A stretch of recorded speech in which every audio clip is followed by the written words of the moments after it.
ఓం తై యజ్ఞం బర్హిషిః ప్రోక్షన్ పురుషం జాతమగ్రతః తేన దేవా అయజంత సాధ్యా ఋషయశ్చ యే తత్పురుషాయ విద్మహే మహాదేవాయ ధీమహి తన్నో రుద్రః ప్రచోదయాత్. శ్రీ గురుభ్యో నమః. హరి ఓం. ఆత్మీయులారా, ఫిబ్రవరి మాసంలో వృశ్చిక రాశి వాళ్ళకి ఎలా ఉంటుంది, ఏ విధమైన శుభ ఫలితము అశుభ ఫలితము అనేటువంటిది ఈ వీడియో ద్వారా మనం తెలుసుకుంటాం. ముఖ్యంగా ఈ వృశ్చిక రాశి వాళ్లకు తృతీయ భావము అనేటువంటిది చాలా విశేషమైన ఒక ఫలాన్ని ఇచ్చేటువంటి ఒక సందర్భంగా మార్పాడైందండి. ఎలా అంటారా, బుధుడు ఫిబ్రవరి 1వ తారీఖు వృశ్చిక రాశి వాళ్లకు 3వ ఇంటికి వస్తారు. అది కూడా మిత్రుని ఇంటికి వస్తున్నారు. అంటే మకర రాశికి బుధుడు ప్రవేశమవుతున్నారు. తర్వాత 5వ తారీఖు కుజుడు మకర రాశికి ప్రవేశమవుతున్నారు. తర్వాత 11వ తారీఖు శుక్రుడు మకర రాశికి ప్రవేశమవుతున్నారు. వృశ్చిక రాశి వాళ్లకు తృతీయ భావానికి 3 గ్రహాలు వస్తున్నారన్నమాట ఫిబ్రవరి మాసంలో. అదే కాకుండా ఇప్పటికే సూర్యుడు మకర రాశిలో ఉన్నాడు కాబట్టి చతుర్గ్రహ కూటమి అనేటువంటిది ఏర్పడబోతుంది. అది కూడా 11వ తారీఖు, 12వ తారీఖు, 13వ తారీఖు 3 రోజులు మాత్రమే ఈ ఒక విశేషమైన యోగము అనేటువంటి చతుర్గ్రహ కూటమి అనేటువంటి యోగం. 13వ తారీఖు భగవంతుడైనటువంటి సూర్య భగవానుడు కుంభరాశికి వెళ్ళిపోతారు. వృశ్చిక రాశి వాళ్లకు చతుర్థ భావానికి సూర్యుడు వచ్చేస్తాడనమాట. తర్వాత 19వ తారీఖు బుధుడు కుంభరాశికి ప్రవేశం అవుతారు. బుధాదిత్య యోగం అనేటువంటిది ఏర్పడవుతుంది వృశ్చిక రాశి వాళ్ళకు. ఇక చతుర్థంలో శని ఉండి అర్ధాష్టమం శని, పంచమంలో రాహు, షష్ఠ స్థానంలో గురువు, ఏకాదశ స్థానంలో కేతు, ఇలా గ్రహాలన్నీ కూడా చక్కగా ఆయా స్థానంలో బలిష్టంగా ఉందండి. సరే, మనము ఇప్పుడు మీకు అర్ధాష్టమ శని అనేటువంటిది జరుగుతుంది వృశ్చిక రాశి వాళ్ళకు. కాబట్టి మీరు ఏం చేయాలి, 2025 మార్చి 28వ తారీఖు వరకు మీకు అర్ధాష్టమ శనినే. కాబట్టి ప్రతి నెలకు ఒక మారు నువ్వులు నేను తీసుకుపోయి ఆ శనీశ్వర స్వామికి ఒక తైలాభిషేకం చేసేటువంటిది ఒక నెలకు ఒక మారు చేస్తే చాలు మీరు, అది మీకు మంచి ఫలితమే. అయినప్పటికీ 4వ స్థానాన్ని అర్ధాష్టమం అన్నప్పటికీ శని సుఖకారకుడు కాబట్టి, సుఖస్థానాధిపతి కాబట్టి మీకు సుఖాన్నే ఇస్తాడు, చెడుపు లేదు. ఎందుకైనా మంచిది, మీరు నువ్వుల నూనెతో ప్రతి నెలకు ఒక మారు ఒక శనివారము స్వామికి శనీశ్వరునికి ఒక తైలాభిషేకం చేసేటువంటిది మంచిది. ఇక మీ రాశి నుంచి 2వ ఇల్లు 5వ ఇల్లు అధిపతి అయినటువంటి గురు భగవానుడు ప్రస్తుతమైతే మిత్రస్థానంలోనే మీ రాశ్యాధిపతి ఇంట్లోనే కుజుని ఇంట్లోనే ఉన్నారన్నమాట. ఇక 3 నెలలు మీకు కాస్త ఇబ్బంది ఉంటుంది, చిన్న చిన్న ఇబ్బందులు ఉంటుంది, పెద్దగా ఏమి ఇబ్బందులు ఉండవండి. ఈ ఫిబ్రవరి, మార్చ్, ఏప్రిల్ ఈ 3 నెలలు మీకు కాస్త ఇబ్బంది ఉంటుంది. అదే మే నుండి మీకు గురుబలం ప్రారంభం అనేటువంటిది మీకు జరుగుతుంది. అప్పటి నుంచి మీకు ఫినాన్షియల్గా చాలా స్ట్రాంగ్ ఉంటుంది. ఉద్యోగంలో మీకు చేంజెస్ మీకు కనిపించవచ్చు. అన్నీ కూడా చాలా వరకు ప్లస్ పాయింట్స్ మీరు చూడొచ్చండి. ఇక బుధుడైతే మీకు లాభాధిపతి, అష్టమాధిపతి, అదృష్టాధిపతి. శనీశ్వరుడు తర్వాత గురు పొలు చూశారు. రాహు కేతువులు అక్కడే ఉంటారనమాట. కేతు లాభస్థానంలో, రాహు పంచమ స్థానంలో ఉంటారు. అది కూడా మీకు పెద్దగా ఫలాన్ని ఏమీ మీరు ఎదురు చూడలేదు. కానీ బుధుడు, శుక్రుడు, కుజుడు ఈ 3 గ్రహాలు మీకు చాలా మంచి ఫలితం అండి. సూర్యుడైతే మీకు విశేష స్థానంలో ఉన్నారు, దశమ స్థానంలో అధిపతి, దశమ స్థానానికి అధిపతి. విశేష స్థానం అంటే చతుర్గ్రహ కూటమి, అదే శత్రుస్థానమే. తర్వాత కూడా శత్రుస్థానానికి వెళ్తారు. అయినంత మీ ఉద్యోగంలో కాస్త జాగ్రత్త పడండి. మీ పై అధికారుల పట్ల ఏ విధమైన లూజ్ టాక్స్ చేయకండి. అయినంత మీరు సరిపోవాల్సిన రీతిగా మీరు మాట్లాడుకునేది చాలా మంచిది. ఎక్కువగా మాట్లాడటం మంచిది కాదు. ఆయా సందర్భంలో చూసుకుంటూ ఎంతకి క్వశ్చన్కి ఏం ఆన్సర్ ఇవ్వాలి అది మాత్రం ఇచ్చుకొని మీరు మీ పని చూసుకోకపోతే చాలా మంచిది ఈ ఒక నెల. ఎందుకంటే కర్మస్థానాధిపతి సూర్యుడు శత్రుస్థానంలో ఉన్నాడు అనమాట.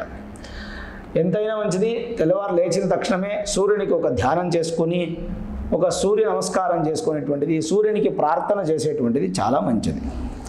ఇక 9వ తారీఖు ఫిబ్రవరి మాసంలో అమావాస్య ఉంది. 24వ తారీఖు వ్యాస పౌర్ణమి, అలాగే 15వ తారీఖు కుమార షష్ఠి ఉంది. 16వ తారీఖు రథసప్తమి సూర్య జయంతి అనేటువంటిది జరుగుతుందండి. ఇంకా తృతీయ భావానికి 3 గ్రహాలు వస్తే ఏం ఫలము, ధైర్యంచ వీర్య బలమూల ఫలాశలాని వక్షే తృతీయ భవనాత్ క్రమశోఖిలాని అనేటువంటి ఒక శ్లోకం. మూడో ఇంటికి కుజుడు వస్తే చాలా బలిష్టంగా ఉంటారు. తర్వాత సత్కీర్తి అంటే మంచి కీర్తి మీకు అభివృద్ధి అవుతుంది.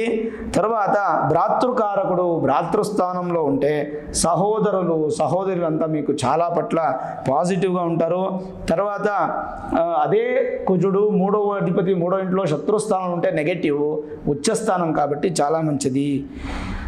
తర్వాత మహాధనికమయ్యేటువంటి ఛాన్సెస్ కుజుడు ఉచ్చస్థానంలోనో స్వక్షేత్రంలోనో ఉంటే మహాధనికుడు అయ్యేటువంటి ఛాన్సెస్ ఎక్కువగా ఉంటుంది. రోగము నిర్మూలమవుతుంది, ఆరోగ్యమైన శరీరం ప్రాప్తి, ఉత్తమమైన బాంధవ్యం అనేటువంటిది మీకు దొరుకుతుంది. తర్వాత కుజుడి నుంచి మీకు సాహసము వృద్ధి అవుతుంది, కీర్తి వృద్ధి అవుతుంది. విశేషంగా ఈ పోలీసు, ఆర్మీ, డిఫెన్స్ రిలేటెడ్ ఇలాంటి పని చేసే వాళ్ళు, గవర్నమెంట్ రిలేటెడ్ పని చేసే వాళ్ళకైతే చాలా వరకు అదృష్టం అనేటువంటిది ఉందండి. ఇక బుధుడు తృతీయానికి వస్తే ఏం ఫలము? ప్రఖల అనేటువంటి ఒక శ్లోకం అప్లై అవుతుంది. అంటే స్పష్టమైన ఒక మాట మీ నోట్లో వస్తుందన్నమాట. అంటే చాలా వరకు స్పష్టంగా ఉంటారు, చాలా తెలివిగా ఉంటారు, మెమరీ పవర్ చాలా బాగుంటుంది, హై ఎడ్యుకేషన్స్కి చాలా వరకు సక్సెస్ ఉంటుంది. అంటే విద్యార్థులకు ఏ సమస్య లేదు. వృశ్చిక రాశి వాళ్ళకి ఫిబ్రవరి మాసంలో ఉద్యోగంలో చిన్న చిన్న కిరికిరీలు ఉంటాయి కాబట్టి దాన్ని మీరు సూర్య నమస్కారంతో పరిహారం చేసుకోండి. వ్యాపారానికి అయితే అదృష్టం అండి. ఇక ఆరోగ్యం అయితే ఎక్సలెంట్గా ఉంటుంది, ఏ విధమైన సమస్యలు లేవు. Neat and clean handwriting అనేటువంటిది వస్తుంది, మీకు మంచి అభివృద్ధిని చెందుతారు. నైసర్గికంగా చూస్తే మీరు చాలా వరకు ప్రకృతిని చాలా ఆరాధిస్తారు, అన్ని చోట్లకు పోయేస్తారు, మంచి మంచి దేవాలయాలు క్షేత్రాలు దర్శనం చేస్తారు, చాలా బుద్ధి మీకు ఉంటుంది. తర్వాత ఈ జర్నలిజం చేసే వాళ్ళకి, print media, social media, TV media ఇలాంటి వాళ్ళకు అందరికీ చాలా బాగుంటుంది. మళ్ళీ మీ ఫ్రెండ్స్ నుంచి మీకు మంచి సపోర్ట్ దొరుకుతుంది. చర్మానికి సంబంధించిన వ్యాధులు మీకు వచ్చే ఛాన్సెస్ ఉంటుంది, కాస్త మీరు దాని గురించి హెచ్చరికంగా ఉండాలండి. ఇక పాజిటివ్ శుక్రుడు తృతీయానికి వస్తే చమత్కార చింతామణి అనేటువంటి గ్రంథంలో ఏం చెప్పింది? స్త్రీ సుఖ అభివృద్ధి అంటే పురుష సుఖ అభివృద్ధి ఇద్దరికీ అవుతుందండి. లోభము దూరం అవుతుంది, విలాసులు అవుతారు, మంచి టూర్కి వెళ్ళడం, ఇంటర్నేషనల్ టూర్స్కి వెళ్ళడం ఇలాంటివి చాలా ఉంటుంది. వస్త్రము చాలా మంచి వస్త్రాలు తీసుకునేది, శరీరాన్ని బాగా చూసుకునేది, అలంకారికంగా మీరు చాలా బాగా ఉంటారన్నమాట.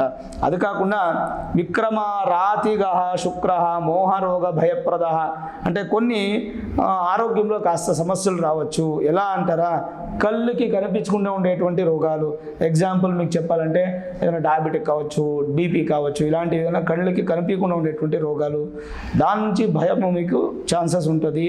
అయినంత మీరు మీ యొక్క సంపత్తిని చాలా జాగ్రత్త పరచండి. ఎవరికి సెక్యూరిటీ సిగ్నేచరు, జామీను ఇలాంటిది ఏమీ వేయకండి. అయినంత జాగ్రత్త పడండి, అది మీకు మంచి ఫలితము. తర్వాత చాలా చుట్టుతారు, అవన్నీ కూడా మీకు బాగుంది. వ్యావహారికంగా మీకు మంచి ఫలం అనేటువంటిది దొరుకుతుంది. ఓవరాల్ చూసారంటే మీ రాశికి అధిపతి అయినటువంటి కుజుడు తృతీయ భావంలో చాలా బాగున్నాడు. మీ రాశి నుంచి 7వ ఇంటి అధిపతి అయినటువంటి శుక్రుడు బాగున్నాడు. మీ రాశి నుంచి 11వ ఇంటికి అధిపతి అయినటువంటి బుధుడు బాగున్నాడు. అర్ధాష్టమ శని అయినప్పటికీ శనీశ్వరుడు మంచి స్థానంలో ఉన్నాడు. అదే కాకుండా జనరలైజ్గా చూసారంటే కుటుంబంలో శుభకార్యాలు, పూజలు, హోమాలు అన్నీ ఎక్కువ జరుగుతుంది. దానము అనేటువంటిది ఎక్కువ ఉంటుంది. తర్వాత కోర్టు సమస్యలు ఏమైనా ఉంటే, పోలీస్ స్టేషన్ సమస్యలు ఉంటే అవన్నీ క్లియర్ అవుతుంది. వ్యాపారంలో మంచి అభివృద్ధి ఉంటుంది. తర్వాత రైతులకు, వ్యవసాయాలకు చాలా బాగుంటుంది. పూలు, పళ్ళు, తర్వాత కూరగాయలు వ్యాపారం చేసేటువంటి వాళ్ళకు చాలా బాగుంటుంది. మీ యొక్క సహోదరుల నుంచి మీకు శుభ ఫలితము, పితృల ఆశీర్వాదం అనేటువంటిది మీకు దొరుకుతుంది. దేవాలయ దర్శనము, తర్వాత మీ ఫ్రెండ్స్ నుంచి మీకు ఎక్కువగా సహాయము అనేటువంటిది మీకు దొరుకుతుంది. చూశారంటే అన్నీ కూడా శుభంగా ఉందండి. వృశ్చిక రాశి వాళ్ళకు మీరు చేయాల్సిన పని నెలకు ఒకమారు శనీశ్వరునికి తైలాభిషేకము, రోజు తెల్లవారుజామున లేచి సూర్యునికి ఒక నమస్కారం చేసేటువంటిది, ఆదిత్య హృదయాన్ని వినేటువంటిది అంటే చదివేటువంటిది, ఇది చేస్తే ఖచ్చితంగా మంచి అవుతుంది. ఎందుకు చేయాలి అంటే మీకు సూర్యుడు శత్రుస్థానంలో ఉన్నాడు కాబట్టి మీ ఉద్యోగంలో కాస్త సమస్యలు, హెక్టిక్, హెడ్ఏక్ రావచ్చు. కాబట్టి ఇది ఒకటి చేసుకుంటే అంతా కూడా మంచి ఫలితమే మీకు దొరుకుతుంది.